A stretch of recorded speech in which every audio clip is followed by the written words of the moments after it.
This is the third time that Cal has come to Burngreave Food Bank after he lost his job 6 months ago. He can get a cup of tea or coffee, biscuits and food parcels which are enough for 3 days here.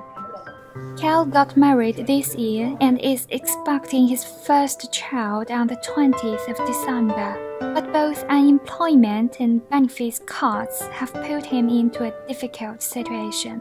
I get ESA now. It's £70 every week, so it's 140 every 2 weeks. But they've put deductions on that, so I get less than that. I get about £80 every 2 weeks, and it's not enough to cover 2 weeks' food. So basically, I'd struggle with that food bank. Cal was referred to this food bank by supported accommodation where he lives. I think it's really good. It's a really good service. I think the DWP are putting a bit too much pressure on them now because they don't give out crisis loans anymore. So they're just telling people to come here instead of getting crisis loans. Food banks are now taking more and more responsibilities.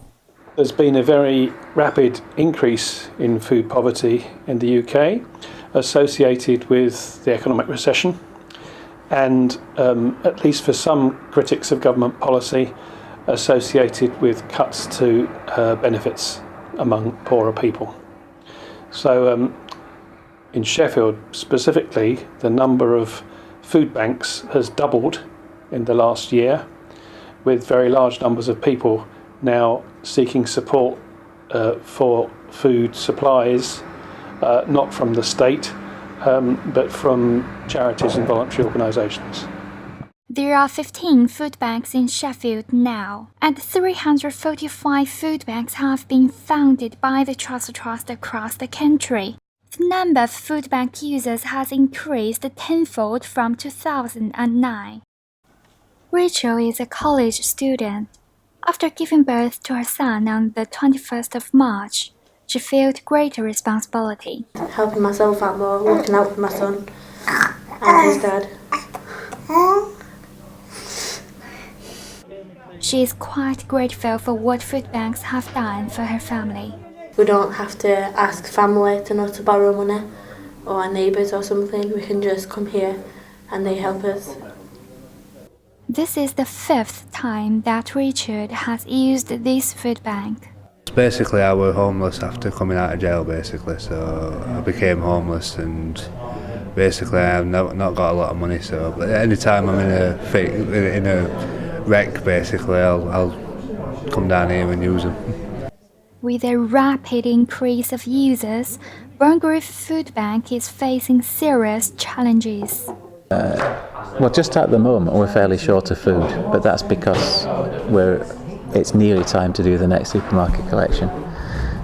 So trying to manage the level of food and the number of people that are coming to us. Here I'm in the warehouse of Burngreave Food Bank. There were 1.7 tons of food 2 months ago, but now, as you can see, it's nearly empty. There are drinks, protein and tinned food which can last for months or even years. These foods are from schools, etc., mainly from the general public. Volunteers collect food 4 times a year at Tesco Extra. They distribute vouchers to customers, and customers can buy any kinds of food from the listed 16 items on the voucher. Today I brought some biscuits and some cereals. I think food banks are a really good idea for the community and for lots of people who can't afford to feed their children, or they might be struggling or not have enough money. But do we really need food banks? It's unfortunate that they're necessary because people don't have enough money to buy the food themselves, and I think the government should have different policies. With the food price rises and with benefits as they are and with wages as they are for some people, it just isn't enough for people to be able to survive on. But you may have some people who smoke or drink alcohol but then still turn to a food bank because they've run out of money for food. There's a question of individual people and responsibility. I think food banks are viable if they have very strong criteria as to who uses them and how it's used. Firth Park Food Bank is based on one of the poorest areas in Sheffield. The number of users has increased rapidly since it was established last year. When we first started, we started off with 10 people. Now it's rising 50, 60 people a day. So that's telling you. Jonathan has been a security guard for over 6 years, but the £1.50 per hour he gets isn't enough to support his family with 2 children. Don't bother. It's still not enough to get what I've got to get in. Like my electric, my gas and my food and my rent. It's still not enough money. Firth Park Food Bank is facing great pressure to get enough food for increasing users. As there's so many different food banks coming in onto the scene, like the Trussell's Trust, donations seem to be getting harder and harder to get.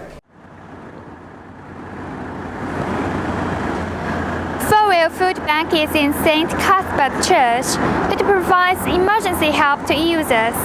There are around 80 people inside for food now. This food bank was started by the vicar and her husband in 2011. They generated the idea when people came to the church for help and really appreciated the food given to them. This is a great nation, the United Kingdom. In this country, from abroad, people they think that everything is gold and diamonds in this country. You can pick things off the street like gold or diamond and they think that's it. But when you live in this place, you get to know, you experience a real life. You see that there are homeless people in this country. There are people who haven't got anything to eat, and you see a lot of things happening around you, and so we cannot turn a blind eye to the reality and give an elbow to our fellow brothers and sisters. People don't need to be referred first. Now this food bank is short of volunteers. It is difficult, and I thought when I got a relief job I'd be able to say I just don't want to work Thursday afternoons, but actually I don't get enough hours to be that demanding, so it's not really worked out how I'd want it to. But if I could get a permanent job, then I definitely want to keep Thursdays free so I could come down and help out. But are food banks doing the right thing? The problem is they are allowing the government to roll back the welfare state. That's a problem. The problem is if they continue to meet this need and continue to expand, well, there is no problem. What they need to do, and a lot of them are doing this, is move into advocacy. So they need to lobby, they need to be clear what their role is, which is about emergency food aid, not long-term food aid. Maybe they need to be brought back keep their independence, but be brought back into the welfare state. If we're going to rely on food banks, well then maybe we need to resource them and give them enough money to source fresh fruit and veg every week so they can give their clients the right and proper amount of food. Kel has got enough food for him to survive 3 days. But because of his situation, he will come back.